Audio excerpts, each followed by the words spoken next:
Hey, Squad. Welcome back to today's episode of the Squad Podcast. It is your girl, your coach, Coach Tasha Moore.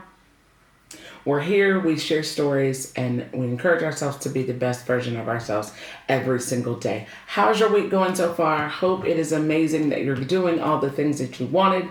How are we going with goal setting? Did we reach what we said we're going to reach? No. Yes, we did. Okay, we're going to hug it up. No, we did not. That's okay. We're going to clap it down, clap it up, however you want to do it, and say that tomorrow's a new day for us to reset and start again. Start again, sis. Do you hear me? Don't let one off day, week, month, whatever it's been, stop you from reaching what you said you're going to do. I believe in you. I believe that you can do it. Let's get it. Let's go. Y'all, today is going to be a short, sweet, straight to the point type of podcast, right? I love being able to connect with y'all in a way that says, you know what, let's just be honest about where we are. And so on today, I wanted to talk about, I love that I say I'm a girl's girl, cheering, championing for women, all the things. And it makes me think, where I am now, was that where I always was? And the truth is, no, it's not. We're talking about something that's trending on social or whatever, if you're following it, and it's the girl's girl era. I like to think I'm a girl's girl. You've seen the post, support women, be a girl's girl, support your sisters, help her fix her crown before you fix your own. Y'all, what is my hair doing? And so, it's cute, it's catchy, but I want to talk about, I've got a question, are you really rooting for her? Or are we just reposting what looks good and what sounds good, what's catchy and what's trending and what everyone is doing? Because the truth is, if that's what we're doing, then we're missing it. We're missing the mark. We're messing it up. So let's start with, what is a girl's girl, right? What does it mean to be a girl's girl? I know I say that like, I'm a girl's girl. People be like, oh my gosh, you're so... The idea is that you're a woman that supports other women. And it sounds great. It's catchy, catchphrase. Everyone's doing it. It's trending. You're the one that champion, you're the hype woman. You're the one that is clapping from the sidelines and fixing the crowns of all the people and cheering because she's won. Sounds great, right? We all think we're doing that as women. I will raise my hand and say, I thought that I was. But here's the thing. It's easy to support someone when you're not triggered by her success. When is it going to be my turn? When is it going to happen for me? Has anyone ever said that? Have you ever said that? Can we just go ahead on and go there today? Because we say it. And as long as someone else's success is not triggering us, we're good. Y'all, I can raise my hand and say I've been in both places. Where I truly thought I was championing, cheering, and doing the things. But then sometimes I would look and see things and be like, well, when is it going to be my turn? So I'm happy for her but whatever it's been. I've been the woman who cringed, not really cringe, but when it was like, I've been working so hard, I've been doing the things, and how come I'm not there yet? I'm being honest, truthful, and transparent, because that's what we do over here on the Squad Podcast, all right? And I smiled. But the truth is, in my quiet moments with myself, I was like, yes, sis, out loud. But then in private, I'd be like, well, when is it going to be my turn? When is it going to be Tasha's turn? Right? And so sometimes that can lead us to being in a space and place of where we are having these silent competitions with other women. Yeah, we're going to talk about it today. We're going to call it out. Y'all know some of us are doing it. We're rooting and we're competing. We've convinced ourselves in some way that if she's shining, then that means there's less light or less room for me. Not the truth. Do you hear me? It's not the truth. We've convinced ourselves, right? And so I want to remind you today that purpose, y'all, I was a purpose coach for the longest time. Purpose is not a pie. We don't have to cut off slices. Do y'all hear me? There's enough for all of us. Your assignment, my purpose, your purpose, the thing that you are meant to do in this earth is yours and yours alone. And it doesn't matter how many people are doing something similar, there's only one you, right? There's only one me. And so the mindset of comparing, competing, low-key hated is rooted in fear. Like, I'm never going to make it. It's not going to happen for me. I'm not good enough. I'm not qualified.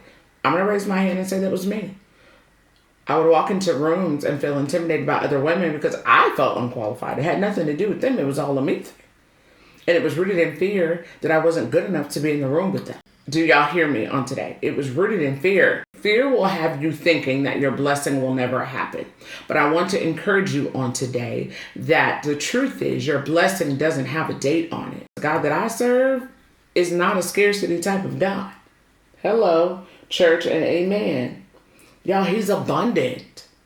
His blessings overflow. They're for me. They're for you. They're for all of us. And so where our mind would want to tell us that we're in competition with each other, I would want today for us to start realizing that we should be collaborating with one another. There is no competition. Our God is an abundant God. He has enough for us all. He gave us something specific to do. Yours is yours, mine is mine. And that doesn't mean we can't work together. And we should surely be cheering for one another.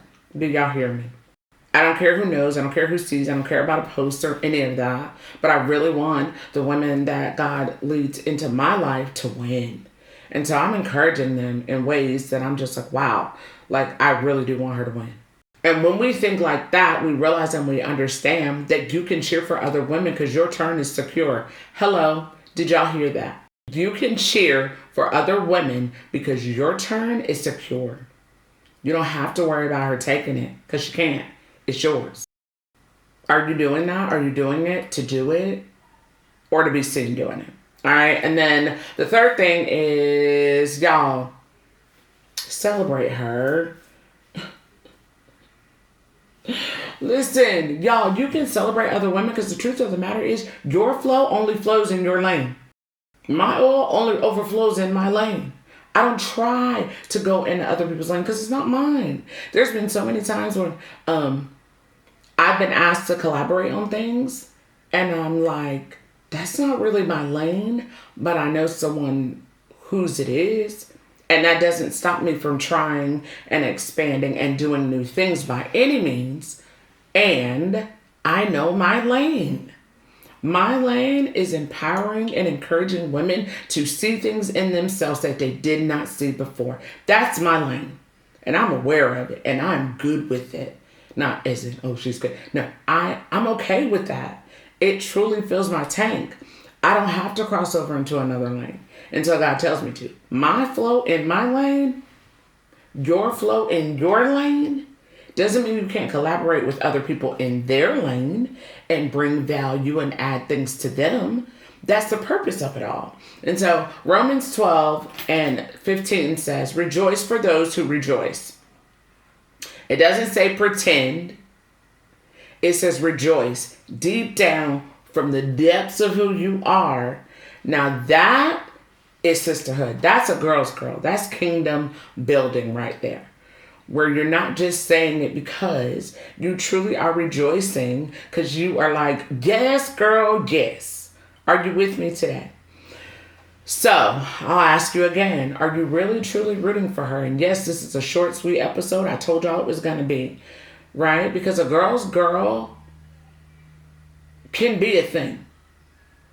Y'all, it's more than a vibe. It's a value. Do you hear me? It's a value. And I believe that when we truly support each other with clean hearts and a clear mind, something so beautiful will happen in this world. Where women don't say things like I hear all the time, I don't do women. I said it. I don't have friends. Women are catty. They can't work together. Y'all, I can't tell you the amount of times that I hear things like this. There'd be no limit to what God can do through us connecting with each other.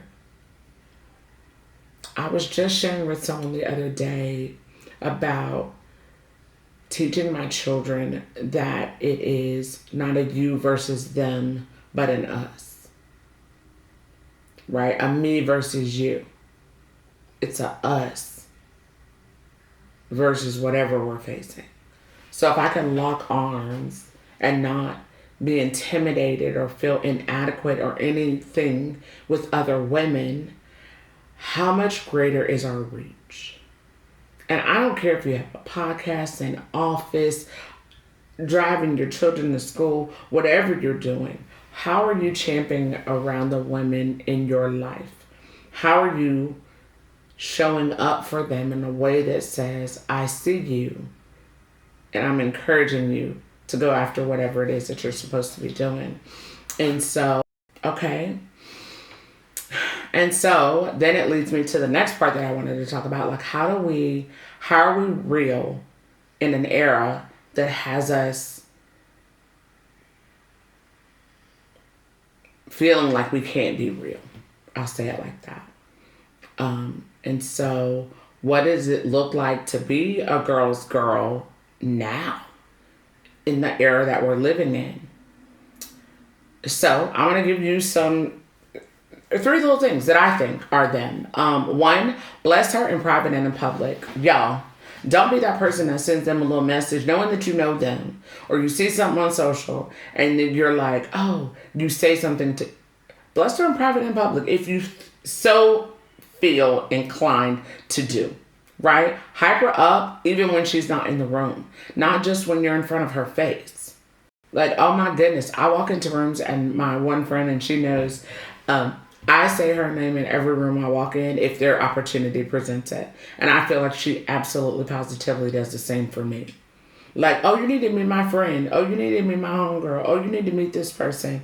And I genuinely am giving names in rooms, it doesn't have to benefit me in any way, shape, form, or fashion. But I am truly like, hey, you need to connect with this person. She's amazing, and I absolutely think that she can help you, right? So that's the first thing. Bless her in private and public. Second thing, check your motives before you comment. Are you encouraging or just wanting to be seen as encouraging? Are you truly encouraging that person to win, or do you just want to be seen as encouraging? Because let me tell you something. There's so many conversations that I have with people that people would never even know about, and I will never speak on it, to encourage another person to go after it.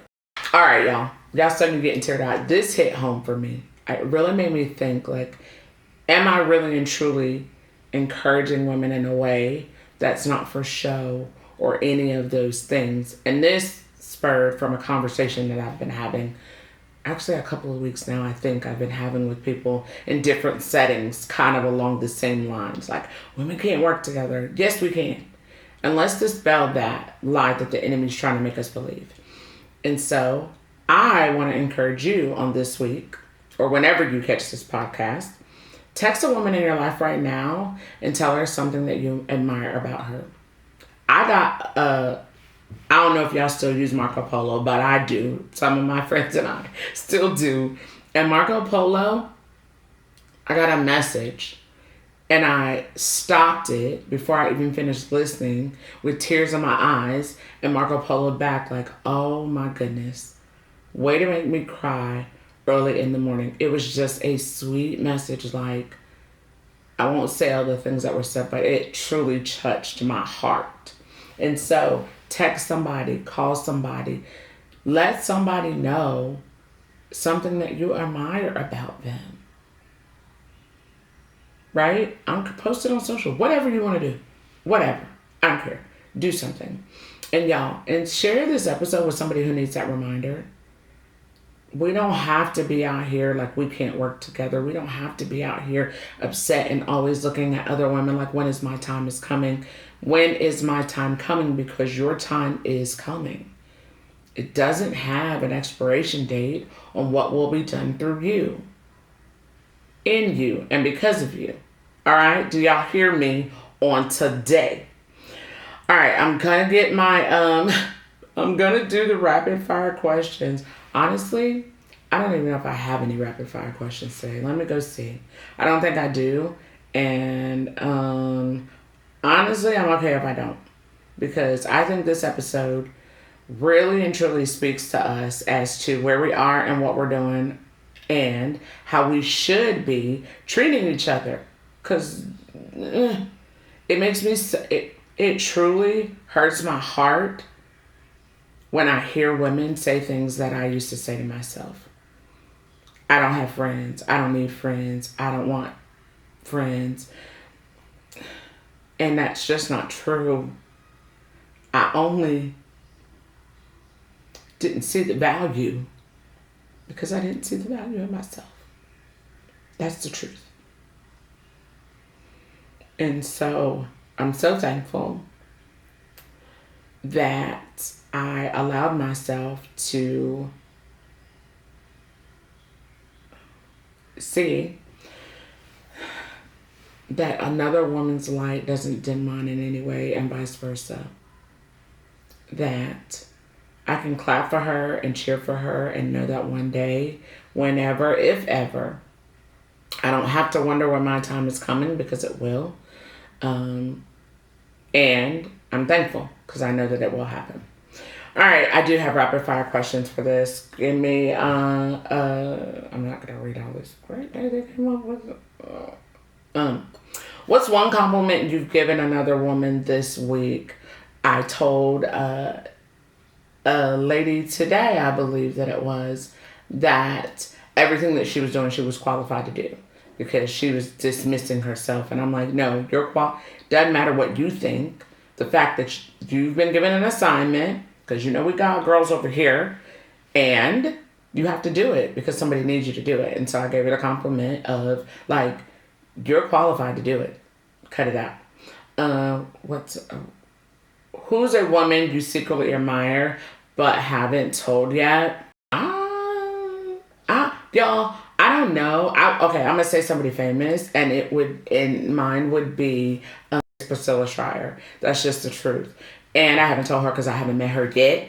And women in my life, God has just allowed me to come to a space and being so intentional with telling them. Like, if I see somebody in the grocery store and I love her haircut, I'll be like, oh my goodness. I actually gave a lady a compliment the other day in the store, and I loved the shirt that she had on. Actually, it was her. One at the gas station, I told her I loved her hair. And then another lady, it was a shirt, and I was like, oh, I love that shirt. It's really pretty on you. And so I went through a phase where God just had me telling people, like, tell her.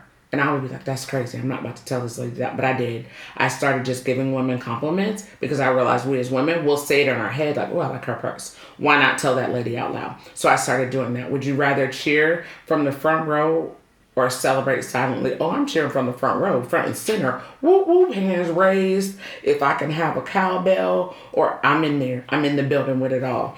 What's one red flag in a friendship you no longer ignore?